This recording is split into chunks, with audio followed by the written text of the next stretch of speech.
de la clase, si usted me lo permite. Listo. Muchachos, entonces iniciemos primero viendo cómo van ustedes, cómo les fue esta semana, cómo han avanzado con la actividad pues, que planteamos la clase pasada. Pues yo he tenido algunos inconvenientes con uno de los documentos, el Sí, de los datos de Planck. Lo que primero como que el archivo tiene un error en algunos datos y cuando uno intenta pasar de comas, que es como está ingresado pues, en el archivo, a puntos, hay datos que no pasan, pues que no automáticamente no pasan y uno inclusive los digita manualmente y no deja. Y cuando lo trato como de ingresar a Python tampoco me deja, entonces estoy como embalado con eso. ya es como un problema del procesamiento de los datos.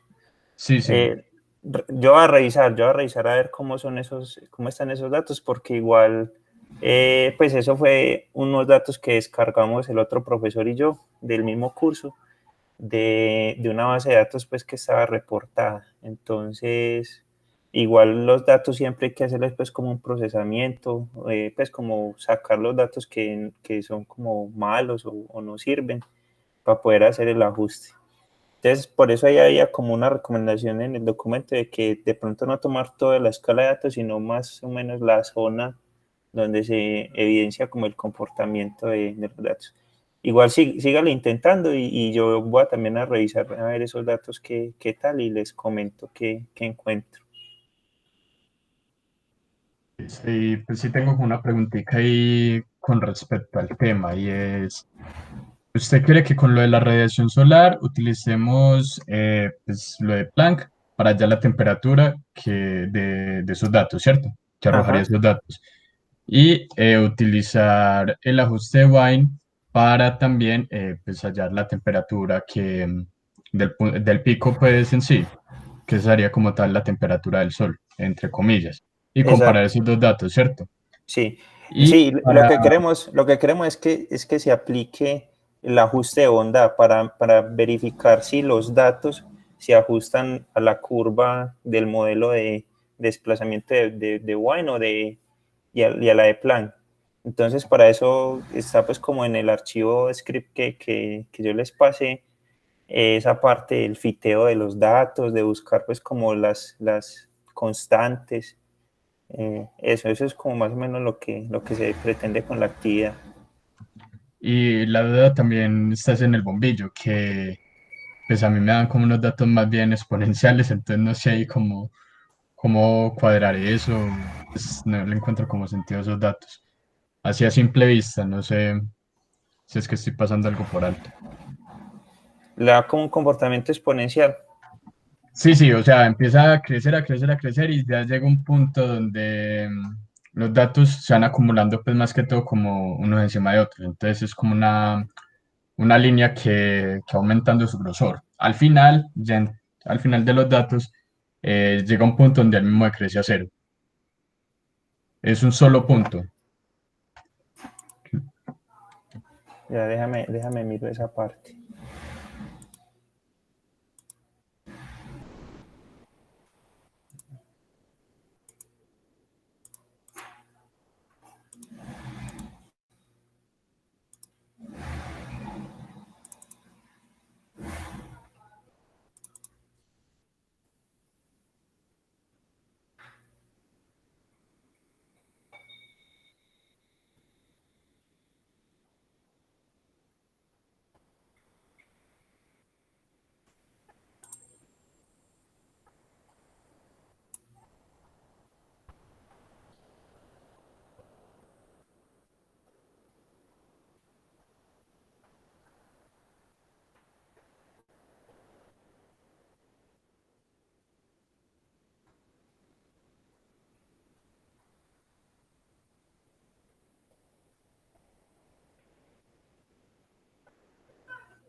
Mm.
Sí, se observa como este aumento exponencial acá, sí. A ver, esto es...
Sino que mira cómo es el espectro de emisión del bombillo incandescente. Más o menos si tiene ese comportamiento exponencial. Entonces habría que mirar cómo se ajusta a un modelo de este estilo. Ah, listo. Y pues con ese modelo ya uno, supongo, el modelo que uno haya le ayuda a determinar la temperatura. Sí, ¿Ok? exacto. Sí, Ah, listo. sí, exacto. Es como que si siguiera no la ley cuántica de Planck, sino la primera ley que se propuso en la cual se tenía el comportamiento exponencial. Yo no me acuerdo el nombre de esa ley, es una ley clásica. Pero sí, es como si siguiera ese comportamiento exponencial en donde el infrarrojo, en donde la mayor cantidad de intensidad lumínica de esa luz está en el espectro infrarrojo.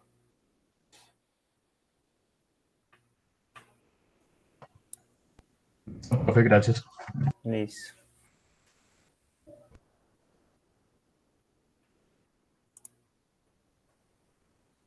¿Los otros cómo vamos? Profe, yo tengo varias dudas respecto a este documento de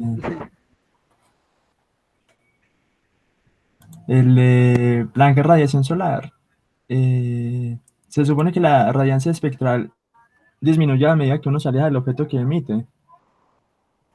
¿Cuál documento, perdón? El de Planck de radiación solar, el último que estaba en Canvas. Listo.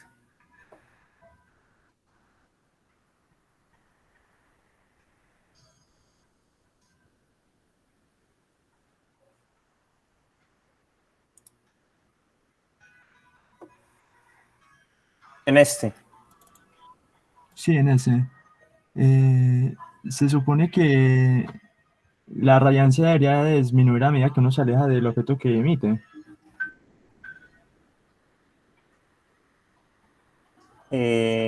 ¿Por qué? ¿Por qué lo dices? Pues no veo esa relación como con la Pues distancia. no, es una pregunta nada más, porque como no sé mucho al respecto, sino que es que se me hace un poco raro el factor ese en este caso. porque estuve comparando los datos que teníamos con datos teóricos, pues teniendo en cuenta esa ecuación de ahí, Ajá, y de por sí ya desfasado, pues como 3 órdenes de magnitud y metiéndole el factor S da como 9 órdenes de magnitud más desfasado. ya. Entonces no sé si está al revés o no sé si que estoy haciendo mal.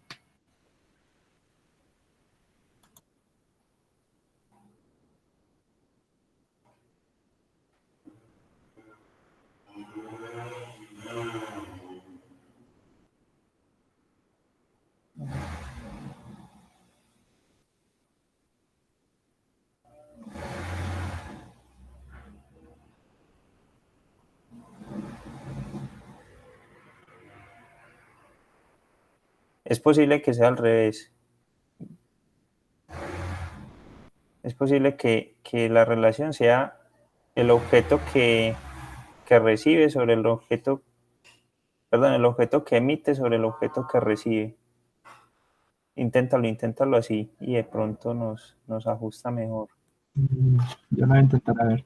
Y otra cosa con ese mismo documento, aquí en la ecuación para la radiancia aparece pi.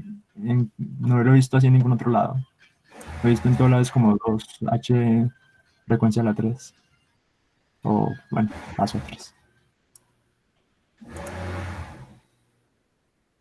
Pero ¿lo has visto como H o como H rayita?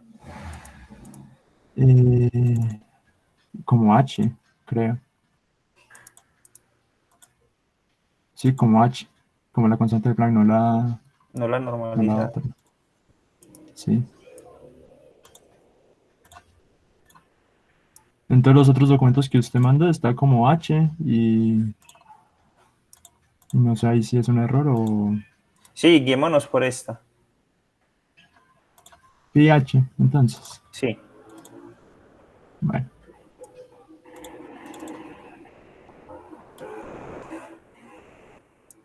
Ajá.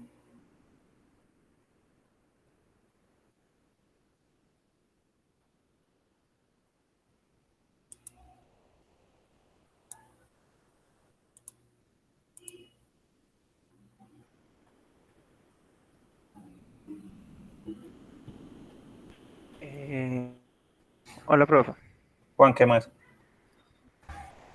Bien, ¿y vos? Yo tengo un par de preguntas. Pues, hasta el momento solo he podido hacer el del bombillo, pero ya no sé si lo hice bien, porque yo lo que hice con el del bombillo no me está dando, pero metí como parámetro de ajuste un factor de escala y ajustó súper bien con la ley de Planck Ah, del muéstranos. bombillo.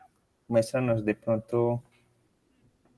Ah, ok, dame un momento. Mientras Yo, lo yo. abro, la otra pregunta es, en el PDF dice que para chi cuadrado las secciones, las particiones no pueden tener más de 20 elementos, pero en todos los ejemplos que nos compartió tienen más de 20, No, más. entonces eso no es Dice tan que no puede tener más de 20. rígido. Sí, que no menos de 5 ni más de 20. Creo que leí yo en las diapositivas. No, lo que dice, pues no sé si de pronto está mal escrito, pero es que cada partición no puede tener menos de 5 elementos, ¿sí? Porque eso hace que el criterio chi cuadrado falle, porque si tiene menos de 5, al dividir por ese valor que es inferior a 5, el valor del chi cuadrado se eleva mucho. Y lo otro es que no pueden haber más de 20 particiones, porque las tablas del chi cuadrado están diseñadas como para 20 grados de libertad, máximo 20, ¿cierto? Entonces, si tenemos más de 20 particiones, ya tendríamos más de 20 grados de libertad y no tendríamos cómo calcular ese criterio tampoco. Entonces, esas como son como las restricciones, que cada partición no tenga menos de 5 y que los datos se particionen en máximo 20 bloques. Sí, Ah, ok. Ya ahí voy a presentar para... sí, muéstranos a ver qué. Ya ahí se ve. No, yo aún no veo. A ver.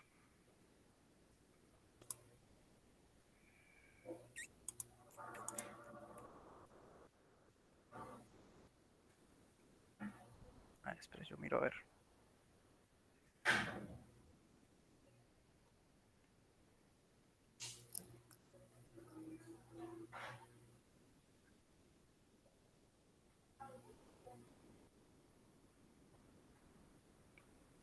Sigue sin verse. Sí, yo únicamente veo el nombre. Sí veo pues la que estás presentando, pero veo solo el nombre. Sí, ahí no.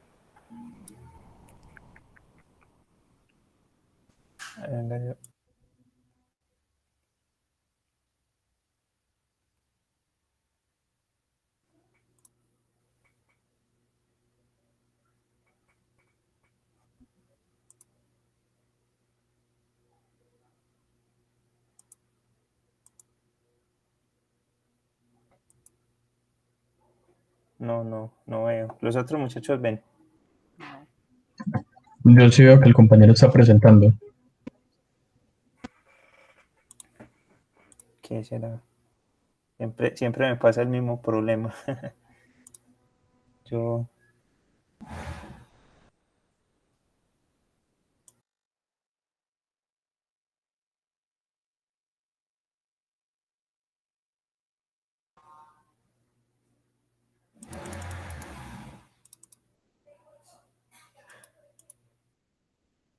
pues yo veo que él está presentando, pero no me aparece pues como la pantalla, me aparece el símbolo, la J, la J de Juan Pablo.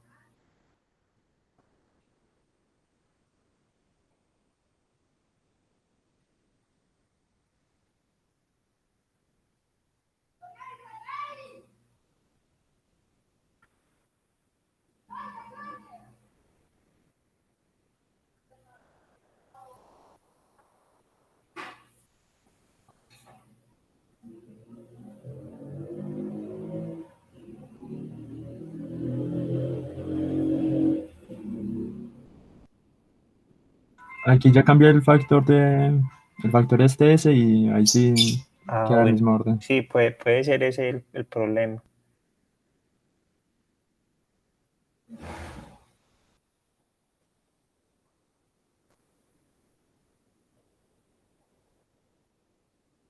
Listo, ahora sí, Juan. Ahora sí, listo. Acá, básicamente, lo que llevo. Acá metí los datos del bombillo, los grafiqué, da este exponencial que se ve ahí. Y en el ajuste hice la ecuación que nos dio de la ley de Planck y multipliqué por un factor de escala. Dio que el factor de escala es como 5 por 10 a la menos 6 y ajustó. No bien porque con chi cuadrado no la aceptó, pero cuando tomé uno de cada 15, que ese está más abajo, acá, cuando tomé uno de cada 15 ya aquí ajustó mejor y chi cuadrado sí la aceptó con esa prueba. Pero multiplicando con el factor, sin multiplicar con ese factor no, tampoco me ajusta la del bombillo. ¿Dónde va? Acá. No, perdón, se quedó congelada la pantalla en, en la pantalla de inicio. O sea, no entró ni siquiera Le estás dando a compartir toda la pantalla. Sí, toda. Sí, es como si hubiera Uy, quedado congelado. qué raro.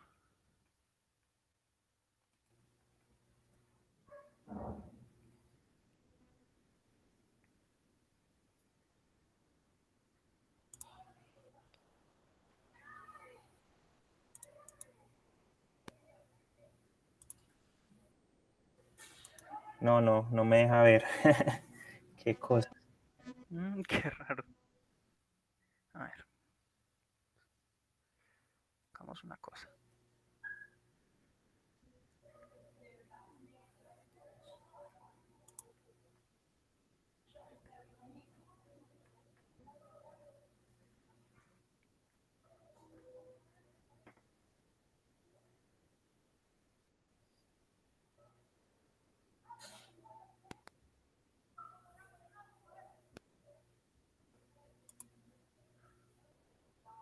Ahí se ve, ¿o no?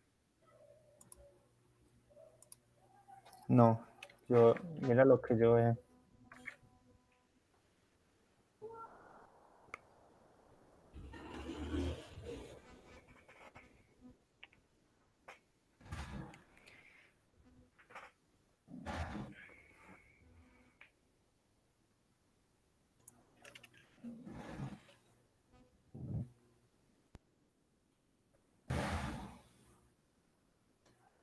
Voy a colgar y voy a reiniciar la llamada entonces.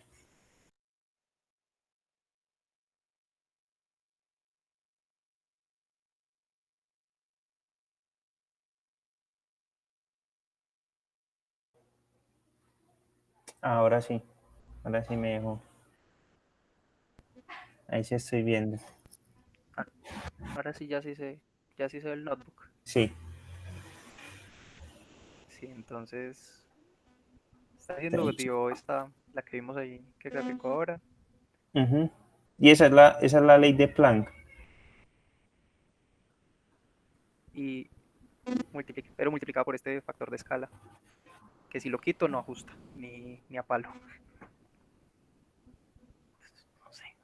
El 2400 o cuál valor de escala. Pues puse valor inicial 0.1, pero dio que el valor sería 5 por 10 a la 6. Ah, ya. Dio este valor de escala, esta temperatura, y ajustó pues, muy cercano. Este no lo aceptó chi cuadrado, pero tomando uno de cada 15, que fue acá más abajo, acá tomando uno de cada 15, con este factor de escala y esta temperatura, sí, sí lo aceptó. Ah, ya. Pero sí, no entiendo pues, el significado físico de ese factor de escala, todavía se me escapa. Por ahora es un machete. Sí, sí, yo tampoco lo conozco. Pero no sé. Pero no, va bien pues la cosa, sí, o sea, es posible pues que ese factor de escala sea necesario ahí sí, no sé.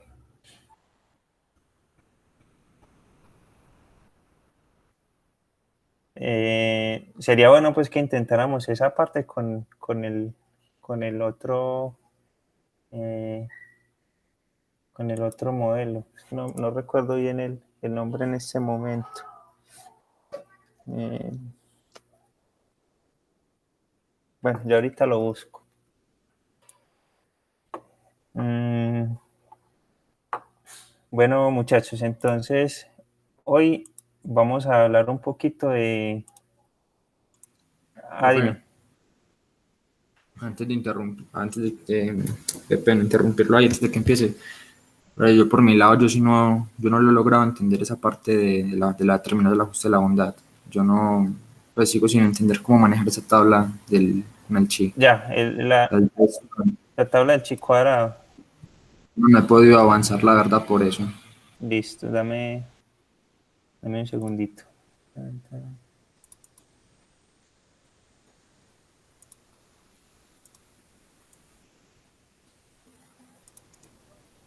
De hecho, pues, el código que yo siempre he utilizado para ajustar, pues es el de mínimos cuadrados, pues un código que yo hice hace mucho tiempo. Sí, con R. Ujú. Pues nunca, la verdad, nunca utilicé una librería así para ajustes, ¿no? Entonces tampoco entiendo muy bien pues el funcionamiento del código suyo con el SAISP. Ah, ya entiendo en qué parte. Yo estoy compartiendo pantalla, ¿cierto? Sí, sí. Listo. Voy a abrir el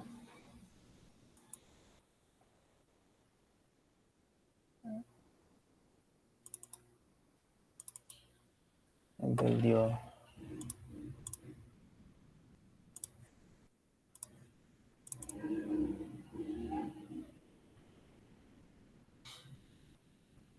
Entonces, vea, acá lo que nosotros hicimos fue tomamos los datos y graficamos pues los datos con la línea que los conecta, ¿cierto? En la primera parte.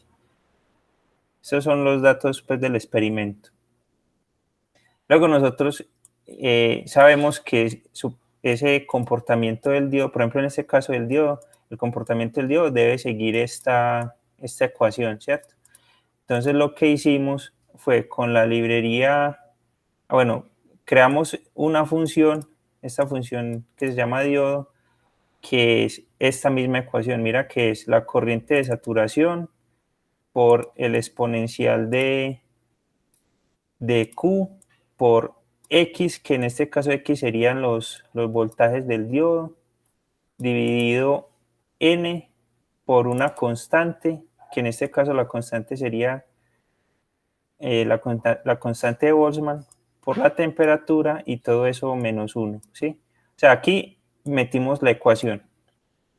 Lo que hace la función curve fit es que, bueno, ella pide unos valores semillas. Acá nosotros definimos la variable dependiente o estos serían los voltajes. Acá hay una variable de ajuste que es la constante y otra que es la corriente de saturación, ¿cierto? Acá se definen cuáles son las variables que a nosotros nos interesa ajustar dentro de esa ecuación para que esa ecuación se aproxime a esta curva, ¿sí?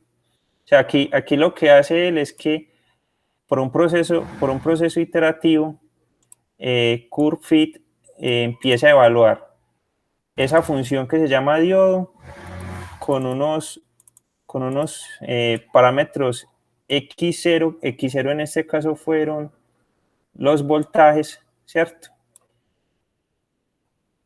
Para que se ajusten a Y0, ¿sí?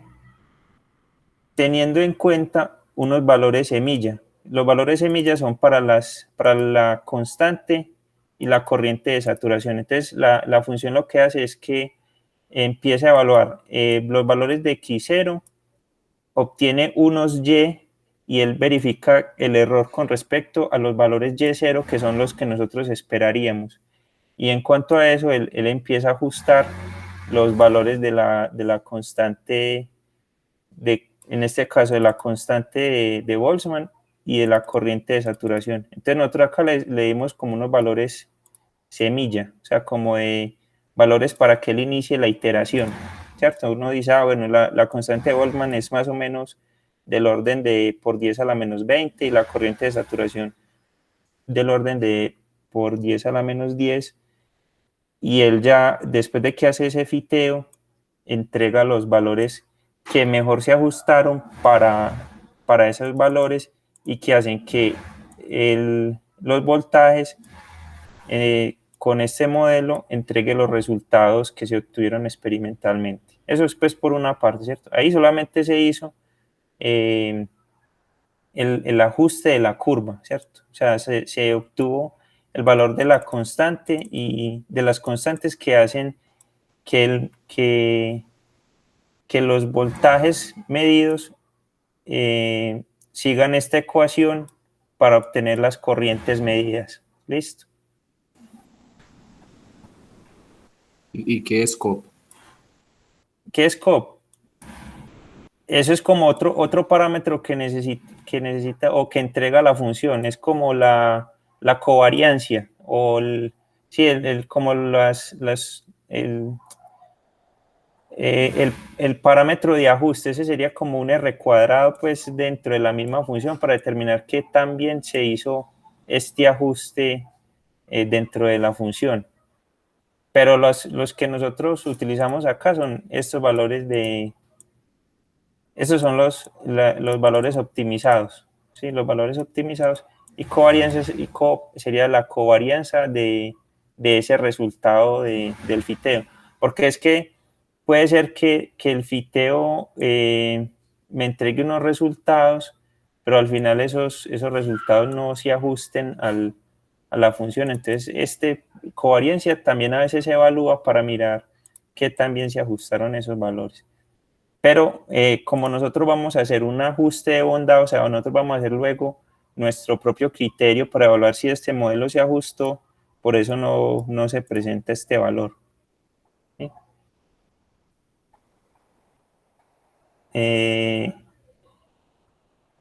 Luego acá lo que hice fue crear una interpolación de los datos originales para tener muchos más datos, ¿sí? O sea, como que yo en estos datos experimentales obtuve 18 datos, no, perdón, 21 datos, quiero expandir esos datos experimentales a 300 datos, a hacer una interpolación entre los datos, para luego eso poder hacerle el criterio de bondad. Pero, sin embargo, pues ahí lo dejé pues como un bloque de código útil, pero no lo utilizamos después para nada. Acá ya lo que hacemos es realizar el ajuste de bondad para mirar si esos valores de KB que obtuvimos si corresponden a los reales, ¿sí? Entonces acá lo que hicimos fue que creamos una matriz en la que tenemos los voltajes, ¿sí? Yendo desde punto 1 hasta punto 6, creando 300 datos. Colocamos la constante de Boltzmann real, o sea, la que está aceptada científicamente, y la corriente de saturación para ese diodo, una corriente de saturación que se ajustaba al comportamiento de ese diodo. Luego lo que hicimos fue evaluar esa función del diodo para los valores de X de este vector, la constante de Boltzmann y la corriente de saturación, ¿sí? Con esto obtuvimos unas corrientes que acá ya la imprimimos, ¿sí? Entonces tenemos los datos, los azulitos son los datos del experimento, y la amarilla,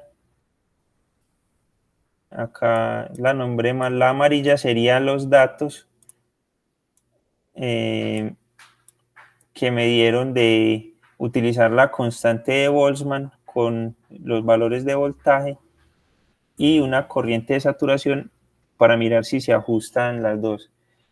Entonces, ahí ya lo que hicimos fue particionar esta cantidad de datos. Aquí en esta gráfica hay 300 datos. Lo que hicimos fue particionarla con la función histograma para tomar únicamente 20 bloques de datos. ¿Sí? Bueno, acá son 14, perdón, para tomar 14 bloques de datos. Entonces eso me da como un conteo de cuántos datos hay en cero. Empieza a dividir esta curva en diferentes bloques de datos que son como los bins, lo que dice ahí, que no puede superar las particiones, que no pueden superar más de 20, ¿cierto? Con esas particiones ya evaluamos el segundo criterio, es que ninguna partición sea menor que 5. Entonces empieza este proceso que lo que hace es que toma, por ejemplo, este es menor que 5, entonces se lo suma al anterior y ya redujo el número de particiones de 14 a 13. Evalúa si este sigue siendo menor que 5. Si es menor que 5, se lo suma al anterior y baja el número de particiones a 12. Evalúa si este es menor que 5 y se lo suma al anterior, y así hasta que encuentre que en ninguno de los dos lados hay un bloque con menos de 5. Entonces él hace esa evaluación y mire que pasó de tener 14 a ahora tener 7 bloques únicamente. Entonces en este ya se cumplen los dos criterios, que sea menor que 20, el número de bloques sea menor que 20 y que ninguno de los bloques tenga menos que 5. ¿Sí? Luego ya empieza a hacer el ajuste por chi cuadrado, evaluar el criterio por chi cuadrado, aplicando la ecuación del chi cuadrado entre los bloques de ajuste, y ya determina cuál es el valor del chi cuadrado. Como este es el valor del chi cuadrado del experimento, ¿cierto? Entonces acá ya nos toca mirar cuál sería el valor en la tabla de chi cuadrado, teniendo en cuenta que tenemos 7 bloques. Los grados de libertad son el número de bloques menos 1, entonces en este caso sería 6, ¿cierto? Y dependiendo del criterio del alfa que nosotros queramos tener, en este caso sería 0.05, entonces nos dice, tenemos que tener un chi cuadrado de 12.59, ¿cierto? Entonces ya aquí, en esta parte de código, el programa lo que hace es que él ya tiene incorporada la tabla del chi cuadrado. Entonces yo le digo, no, búsqueme para un alfa de 0.05 con 7 grados de libertad, cuál debería ser el chi cuadrado esperado, y compárelo con el chi cuadrado del valor, ¿cierto? Entonces él me dice, si el chi cuadrado del valor es menor que el chi cuadrado del esperado, el chi cuadrado del experimento fue este y el chi cuadrado esperado es este, entonces ya me dice si acepta la hipótesis nula, que es que el ajuste es muy bueno.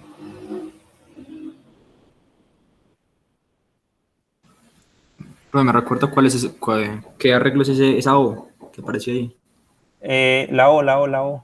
arriba. Cuando hace las particiones. Acá, este. Sí.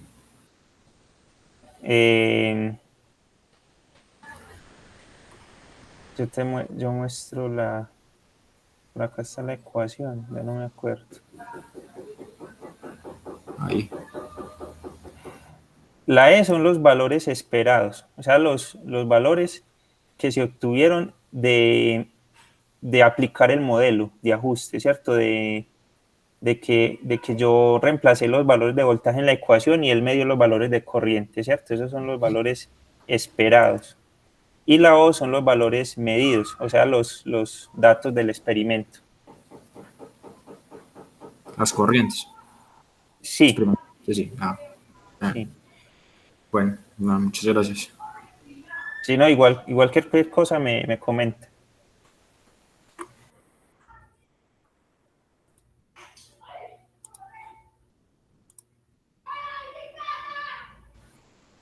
Una pregunta más, aparte de ese tipo, esa parte de SciSpace funciona con cualquier tipo de función, o sea, que tenga cualquier tipo de distribución, por ejemplo, si ya es normal o si es una distribución de Poisson.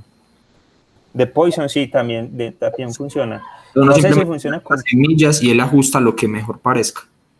Sí, van a haber funciones que va a ser pues imposible, pero es desde el punto de vista matemático que no van a ajustar, pero las funciones comunes como las exponenciales o funciones cuadráticas, funciones logarítmicas, estas ecuaciones así que son más o menos simples, las ajusta bien.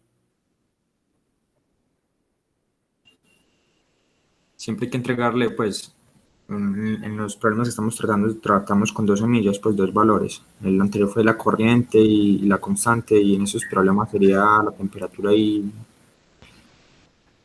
no sé, se me escapa el otro. Pero siempre son dos semillas. No, puede ser una sola semilla o pueden ser 3 semillas, pueden ser varias semillas. Ya depende de qué valor es el que usted quiera ajustar.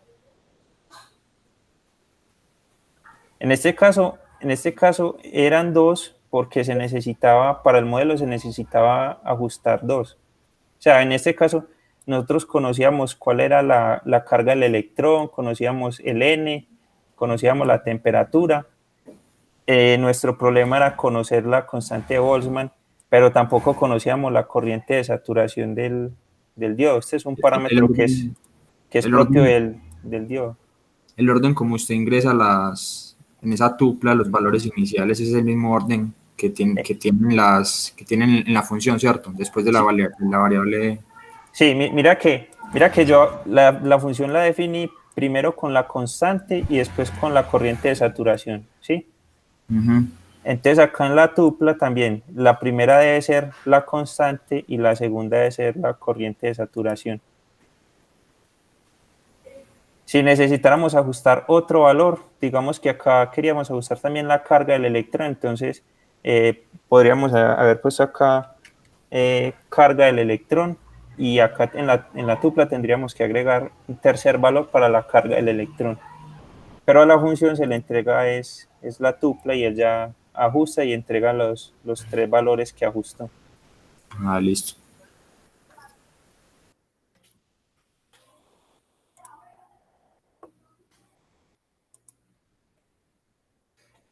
Listo, muchachos. Hoy vamos a hablar un poquito de espectroscopía. Listo. De algo complementario a lo que estamos haciendo. La idea es que, pues yo sé que esto, no sé, mentira, no sé, ¿ustedes esto lo vieron, ya lo han visto en cursos anteriores, o apenas van a empezar a ver esto, o no, ni idea de qué es esto? La espectroscopía.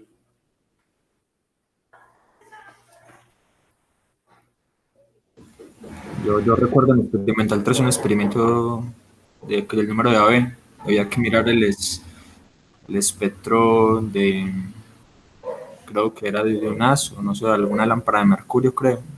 Y Ya. era como para tipificar los tipos de prismas que uno con los que uno trabajaba. Listo. Acá vamos a hacer algo similar. Ustedes van a construir un espectrómetro. Entonces vamos a ver cómo lo hacemos. Pero yo voy a intentar explicarles un poquito de la teoría, pues o más o menos qué es lo que pasa. Igual no pretendo profundizar mucho, porque esto es un tema que van a profundizar más en los cursos teóricos. Pero bueno, resulta que uno de los pioneros en esta parte de espectroscopía fue Isaac Newton. Él en uno de sus experimentos colocó una fuente de luz de una bombilla incandescente, la hizo pasar por una rendija y al mismo tiempo por un prisma. Él veía que la luz que salía del bombillo era una luz blanca, pero cuando esa luz pasaba por el prisma, esa luz se descomponía en diferentes colores, formaba como una especie de arcoíris sobre la pantalla donde está proyectando esa luz. ¿Sí? Ya nosotros ahorita conocemos que eso se debe a fenómenos de difracción que ocurren por el cambio de medio en el que se está moviendo la luz, ¿cierto? Cuando cambia de medio y la luz está entrando con cierto ángulo, se genera un patrón de difracción para las diferentes frecuencias que tiene esa luz.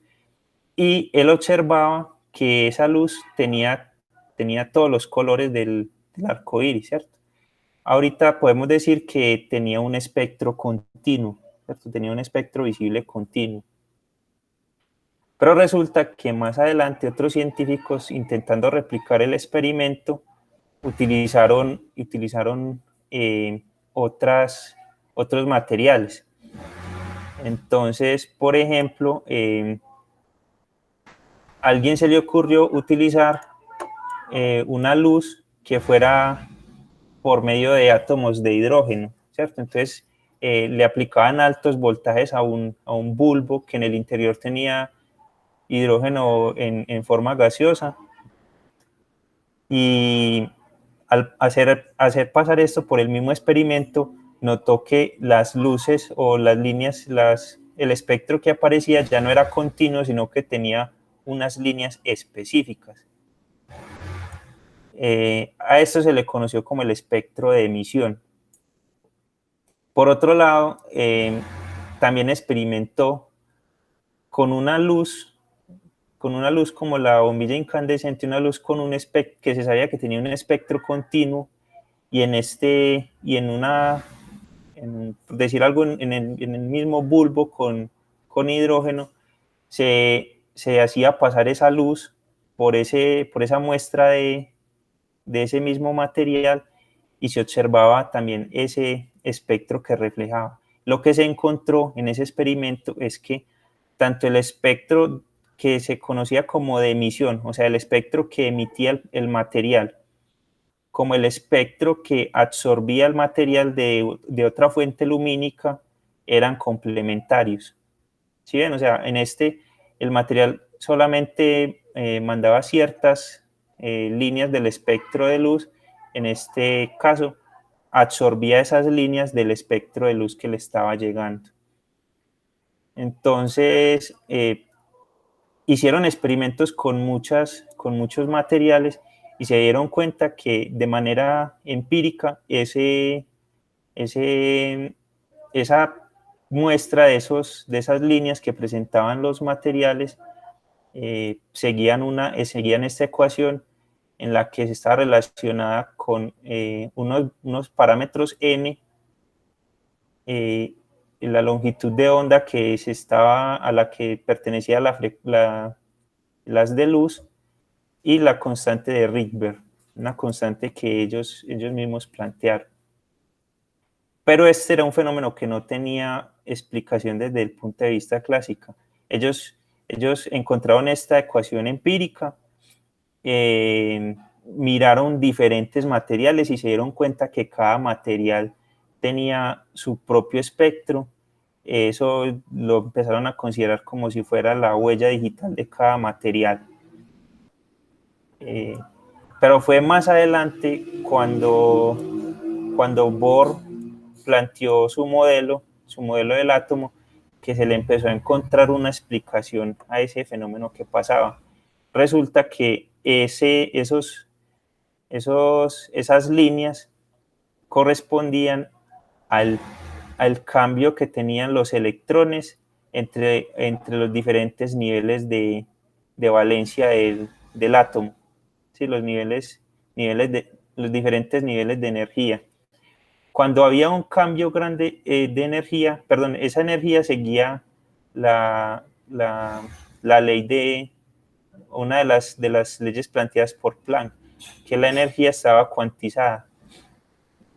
Entonces, al tener las energías propias para hacer el movimiento de un orbital de alta energía hacia uno de menor energía, esta energía se liberaba en forma de luz, en forma de fotones. Y al ser un tipo de energía discreto, esos fotones aparecían en ciertas frecuencias, generando para cada material o para cada elemento atómico un patrón de espectrometría diferente. Entonces ahí fue donde este método empezó a ser utilizado para evaluar la composición de las diferentes sustancias en la naturaleza, sabiendo que cada una tenía su propio espectro, su propio, por decir, huella digital. Otra cosa interesante, una vez que se planteó el modelo de Bohr, fue que ya a partir de ese modelo fue posible deducir esta ecuación que se había planteado en un inicio de manera empírica. Entonces ya esta ecuación que expresaba los diferentes espectros de radiación atómica ya no se basaba en un modelo empírico, sino que se basaba en un modelo que provenía o era derivado desde un modelo de constitución del átomo. Eso fue algo pues también muy interesante, porque ya esto empezó a tener una explicación de dónde surgían estos patrones de energía desde la constitución del mismo átomo.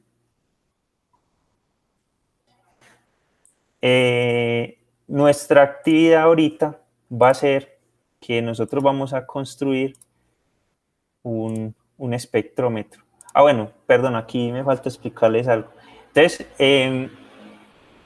para cada material, al excitarse con energía en forma de electrones, se obtenían diferentes radiaciones. Habían unos saltos de niveles y cada uno de esos saltos proporcionaba unos fotones en diferentes frecuencias.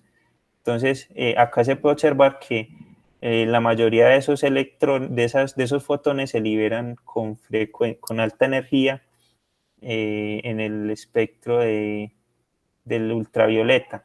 Hay algunos que aparecen en el espectro visible y otros que aparecen en el infrarrojo, pero cada uno tiene sus sus puntos discretos en donde proporciona esa energía. Por ejemplo, el mercurio, ¿cierto? Van cambiando esos espectros de emisión dependiendo del material, debido a que cada material tiene energía de salto, de valores de energía de salto entre los niveles diferente.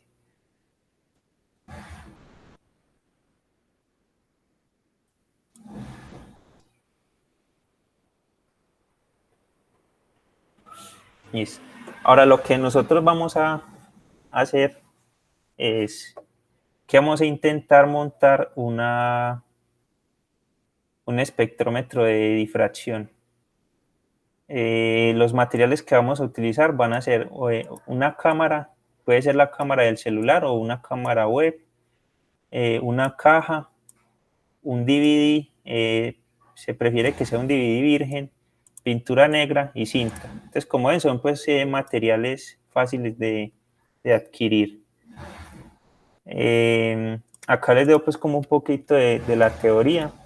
Resulta que el CD o el DVD presenta un patrón de líneas que se puede tomar como una malla de difracción. En el caso del DVD va a tener unas longitudes entre las líneas mucho menor que la que tiene el CD, por lo tanto nos va a dar un patrón con mayor resolución, por eso es mejor utilizar el DVD. Y el que sea virgen es porque, o que no tenga nada grabado, es porque una vez se hizo el proceso de grabación, estos surcos sufrieron unas alteraciones en su estructura y esto hace que el patrón que nosotros tengamos pueda cambiar. ¿Sí? Acá hay unos datos de esas longitudes de los CDs, de las líneas de los CD.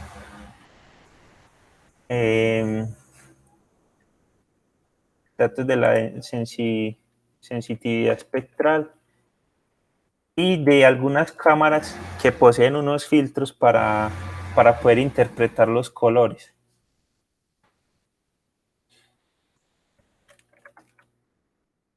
Entonces, como esas cámaras tienen sensibilidad a diferentes colores. Y el procedimiento que nosotros vamos a seguir es el siguiente. Entonces vamos a ver. En esta página aparece el diseño, no sé si de pronto ustedes ya lo hayan visto, de un espectrofotómetro casero. Es un pequeño espectrofotómetro que uno puede imprimir en la casa, recortarlo y fabricar el espectrómetro. Entonces, este es como el diseño del espectrómetro. En esta parte se coloca una pequeña rendija que la podemos fabricar con 2 pedacitos de cinta. La idea de la pintura negra es pintar el interior del espectrómetro para evitar pues como reflexión del color por el papel o algo así. Y la idea es tomar el DVD, cortarlo y quitarle la capa que tiene la cinta donde se graba la información y tomar únicamente la capa donde se tiene los patrones de difracción, las líneas de difracción. Esta capa es la capa inferior, ¿sí? O sea, uno ve el DVD, por encima tiene la marca o a veces viene en color blanco, ¿cierto? Como un papel donde uno imprime. Y la otra cara es donde está el patrón de difracción. Entonces, se separan las 2 caras y se toma únicamente la cara inferior, la cara donde se tiene el patrón de difracción. Luego se pega la pequeña ranura, es una ranura muy delgadita, tratar de que sea muy delgadita para poder que pase la menor cantidad de luz posible. Y ya luego se arma todo el espectrómetro y se le coloca un disco, esa parte del disco compacto en la otra parte. Luego lo pegamos en el celular con cinta y ya podemos mirar los patrones de difracción de diferentes fuentes de luz. Entonces, una parte opcional es que lo puedan hacer con una cámara web. En el caso de la cámara web se puede controlar desde las mismas librerías de Python. Se puede hacer como una especie de interfaz en la que se graben los espectros de emisión. Acá hay unos ejemplos de código pues, que se pueden utilizar para ese control de la cámara. Yo en este momento no tengo pues, la cámara web, entonces no lo voy a correr. Pero en mi caso yo construí el espectrofotómetro con el celular. Entonces acá les voy a mostrar el resultado que obtuvimos con esta construcción. Entonces las librerías que necesitamos es la librería PIL para el procesamiento de imágenes en Python, NumPy y Matplotlib para plotear las gráficas. Entonces yo aquí voy a cargar una imagen del espectro de emisión de una lámpara fluorescente.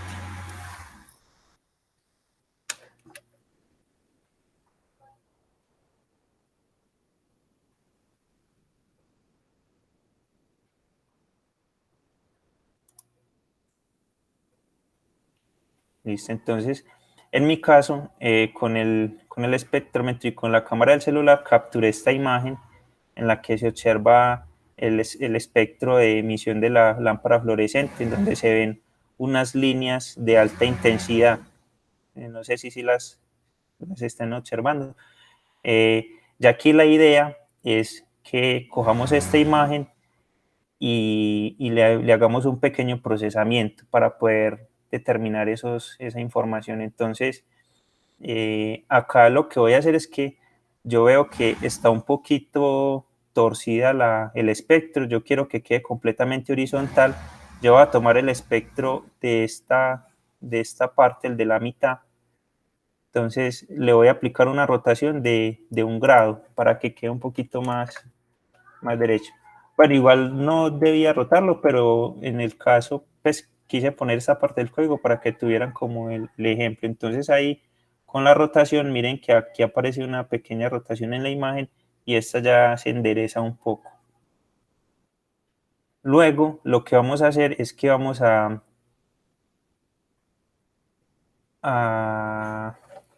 mirar cuál es el tamaño de esta imagen. En mi caso esta imagen es de 4000 por 3000 píxeles. Y me interesa tomar únicamente esta parte de acá, esta sección.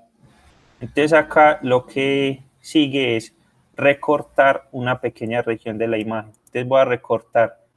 La función crop me permite recortar de la imagen una región.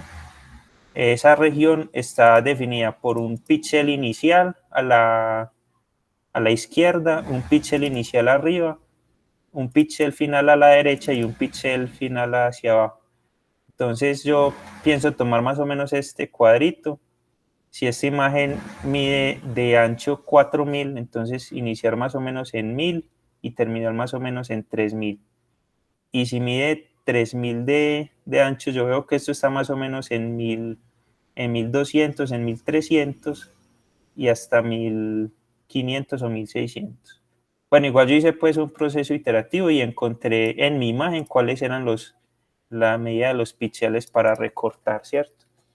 Entonces aquí recorto y también voy a aplicar un mejoramiento a la imagen. Le voy a reducir el brillo. Acá le voy a reducir con esta parte le reduzco el brillo a la mitad para hacer que las zonas negras sean un poquito más negras.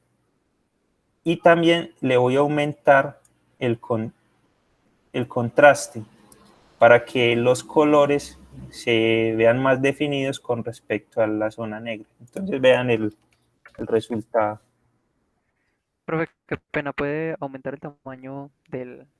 Sí, qué Pues para pena. acercar? Sí. Vuelvo y repito, vamos bien hasta ahí. Por ahí vamos bien, solo era para ver mejor.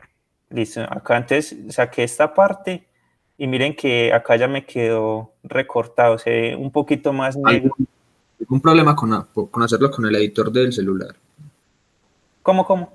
¿Algún problema en hacerlo con el editor de imagen del celular? Que uno también lo No, puede hacer. sí, es posible hacerlo, sino que acá pues quería como presentarles la opción con el código. Pueden hacerlo con el celular y ya acá procesar el resultado para sacar el espectro. Ahorita pues lo que sigue. ¿Cierto? Entonces acá ya recorté la imagen y obtuve pues las zonas negras y las zonas de color, ¿sí? Ahora lo que sigue es convertir la imagen a blanco y negro. La convertimos a blanco y negro para poder sacar como el patrón de intensidad de los colores que tenemos acá. En este caso, el tamaño de la imagen es ya una vez convertida a blanco y negro con este comando, lo convertimos a un array de números. Ese array de números queda por el tamaño de esa imagen recortada y con dos matrices. En la primera matriz estarán las intensidades y en la segunda matriz información de los colores, pero esa no nos interesa, solo nos interesa la primera matriz o la matriz 0. Acá en esta parte ya vamos a imprimir el espectro corregido. Entonces, esto se los voy a explicar una vez lo haga.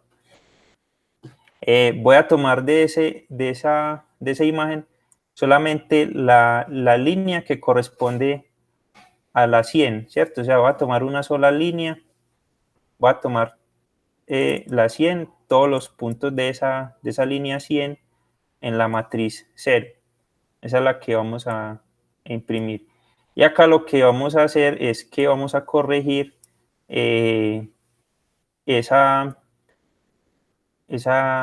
línea para que la presente como en datos de longitud de onda.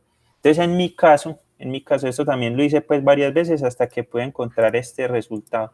En mi caso, es como si este espectro empezara en este punto en 300 nanómetros de longitud de onda y terminara en 800.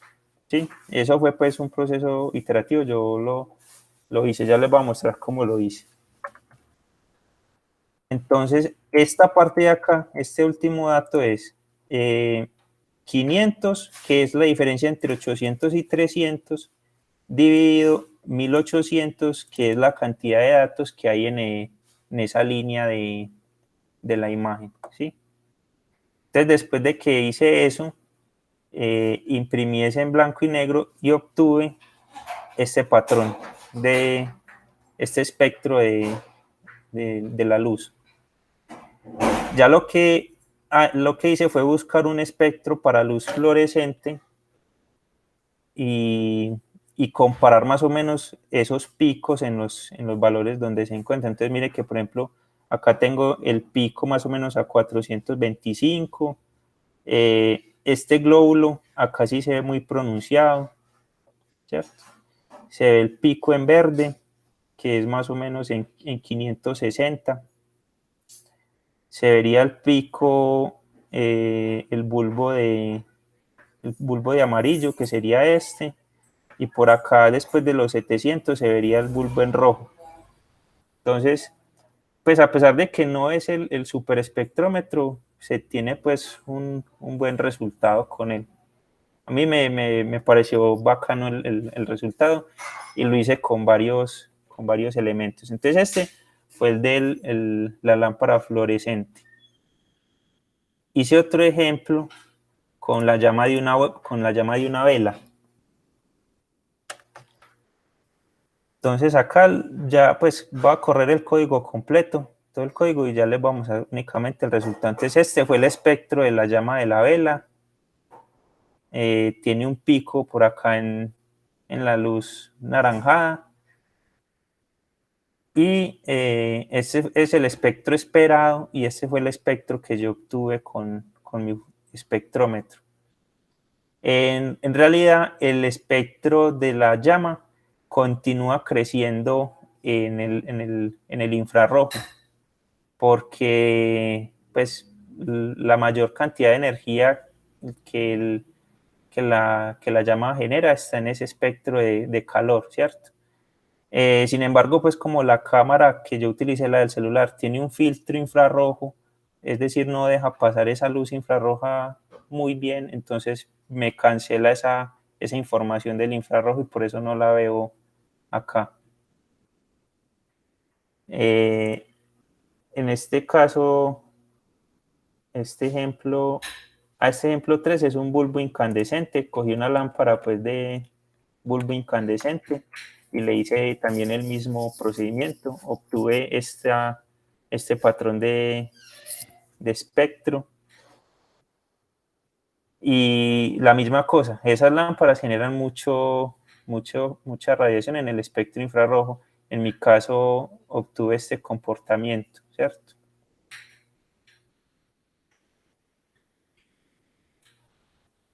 Y en esta última, en el ejemplo 4, fue una pantalla LED. La pantalla del computador le coloqué el color blanco en la pantalla y analicé ese espectro de radiación también. Y obtuve este patrón. Tuve unos valores muy definidos para el azul, más dispersión en el verde y un patrón definido en el rojo, pero no tan intenso. Y obtuve, comparándolo con lo que se encuentra en la literatura, obtuve un resultado muy aproximado. Entonces la idea es que ustedes construyan su propio espectrómetro, realicen la medición de por lo menos 4 fuentes de luz. Es un proceso muy, muy rápido, pues lo más difícil es como construir el espectrómetro, pero ya uno medir los espectros, es tomar la foto y aplicar estos algoritmos. Que midamos, por ejemplo, la luz solar, una luz LED de diferentes colores, por ejemplo, una LED de color rojo, una LED de color azul, o la luz incandescente, luz fluorescente, en caso de que tengan una luz de neón, o incluso la llama de una vela o la llama de un pedazo de madera, de un fósforo, mirar esos espectros. La idea es que consultemos los espectros que medimos y los comparemos con los espectros reportados. Otra actividad es que estudien el espectro de emisión al realizar combustión sobre diferentes materiales, como por ejemplo la sal de cocina. Yo lo hice y da un espectro muy, muy singular. Es una línea característica en el color como anaranjado. Quemar también un poquito de bicarbonato de sodio. Eso lo pueden hacer colocando el bicarbonato en un recipiente metálico, en un plato, y colocándole la llama de una vela y pueden observar esos espectros de emisión de esos colores, de esos materiales.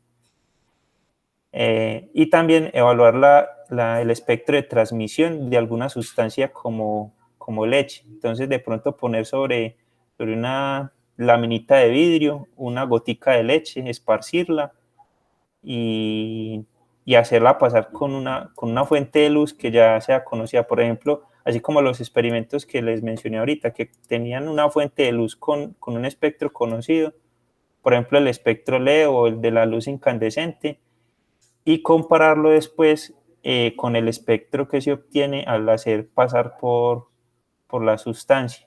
Entonces, evaluar también 2 sustancias, por ejemplo, disolver gelatina en agua o la leche, ¿sí?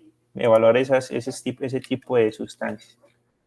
Y que, pues, y la actividad sería registrar esos datos, hacer un reporte de las imágenes que obtienen y hacer un pequeño análisis de los resultados. Esa sería, pues, como la actividad de laboratorio de esta semana. Yo considero, pues, que va a estar un poquito más interesante porque ya es construir un elemento. En internet hay muchos tutoriales de cómo construir espectrómetros. Casi todos son conscientes, algunos utilizan una caja, otros con un pedazo de cartulina negra hacen el tubo de análisis. Entonces, la idea es que ustedes hagan eso, pues ya sería, esa sería como la parte experimental de esta semana. ¿Qué opinan, muchachos? ¿Cómo la ven?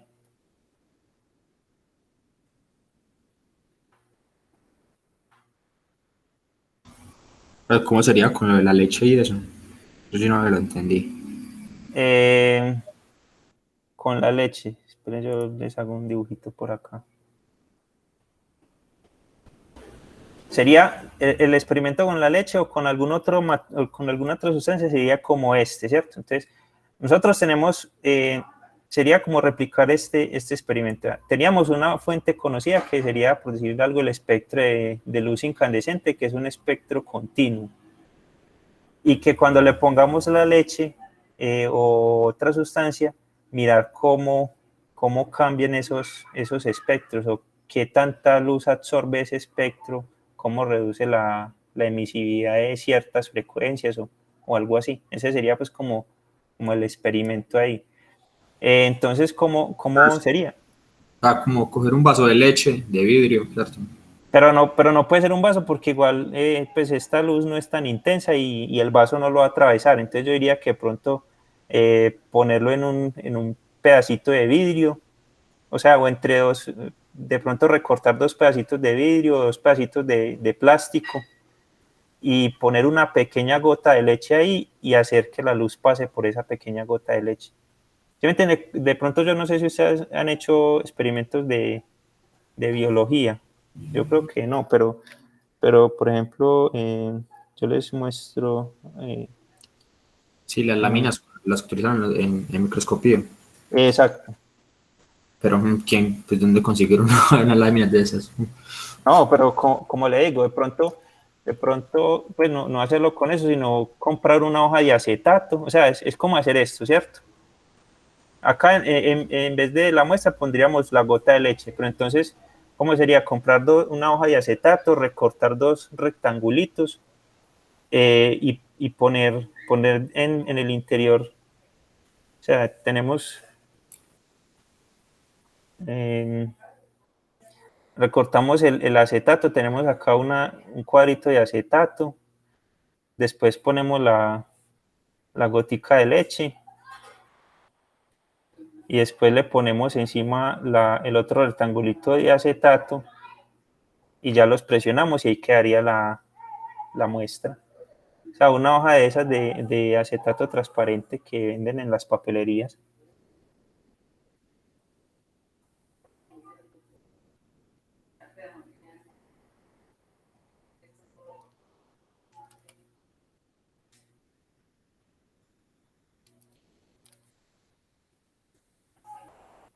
Sí, ¿qué les parece?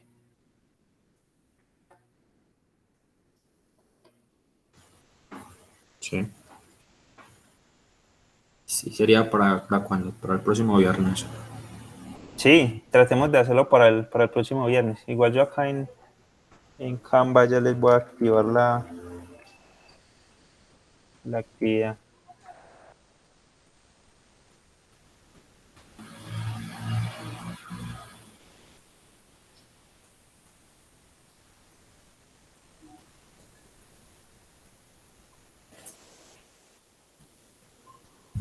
Bueno, entonces acá en el Canvas, ahorita les monto el video de la clase de hoy. Está ese script de IPython que les monté y están las imágenes de referencia de los que yo tomé, ¿cierto? Del bulbo, de la lámpara fluorescente, la vela y la pantalla blanca. Para si quieren correr el código, ahí estaría pues esas imágenes de ejemplo. Profe, hay una cosa que no entendí bien cómo se hace, pues cuando hace la transformación de la imagen de color a blanco y negro y a las longitudes de onda, ¿cómo determina cuál es, pues a qué longitud de onda corresponde? Sí, eso lo hice porque yo tenía ya este espectro, ¿sí? O sea, yo había descargado esta imagen, ¿sí? Entonces yo sabía que el primer pico y este segundo pico venía a estar más o menos en 425 y el otro en 560 más o menos, ¿cierto? Entonces yo empecé como a variar estos valores para determinar cuál sería el valor inicial y el valor final acá, para poder hacer pues como el paso de píxeles a longitudes de onda. Fue pues como un proceso acá iterativo en estos valores. Eso se podría calibrar con un láser. Yo creería que sí. Si el láser tiene una frecuencia específica, ¿cierto? Si es rojo. Sí, igual si ustedes pegan el espectrómetro al celular, ya el patrón siempre les va a dar en la misma posición y ya tendrían esa parte calibrada. Sí, lo podrían hacer con un láser, es cierto. ¿Qué interpretación tiene la forma, el tamaño de la imagen? Ese 250-1800. No lo recuerdo. No, este es el tamaño que tiene esta imagen, ¿cierto? Entonces acá, desde arriba hacia abajo, tiene 250 píxeles y de izquierda a derecha tiene 1800 píxeles.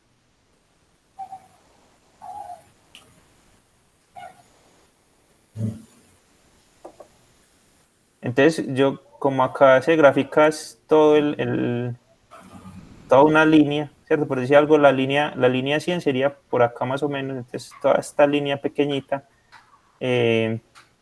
entonces acá es para ajustar entre los valores de frecuencia mínima y frecuencia máxima. Acá ya se tendría los pasos, que sería esa diferencia sobre el número de píxeles que hay en la imagen.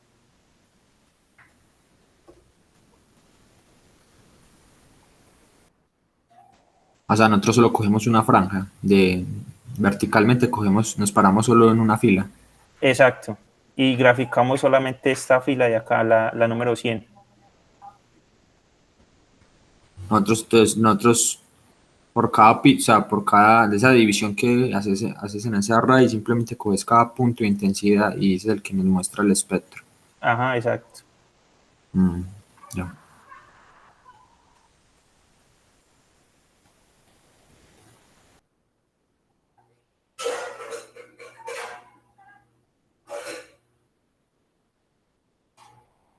Listo, muchachos, yo creo que ya podemos dejar por hoy así.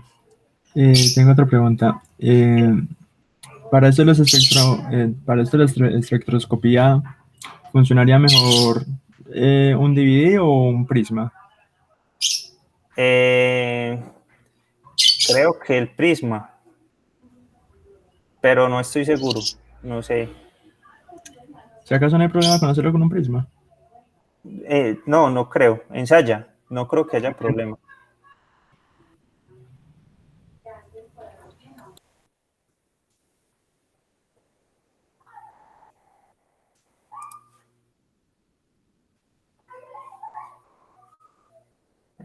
Listo, muchachos, si hay más preguntas.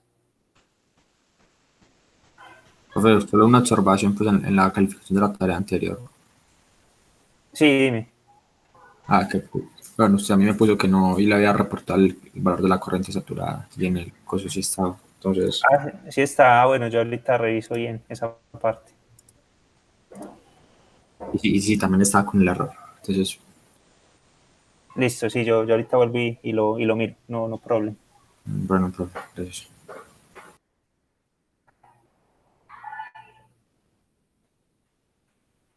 Listo, muchachos, entonces ya nos veríamos el próximo miércoles. Si tienen preguntas o si necesitan que nos reunamos el viernes, me escriben y creamos la reunión de nuevo. Muchas gracias. Gracias, profe. Hasta luego, profe.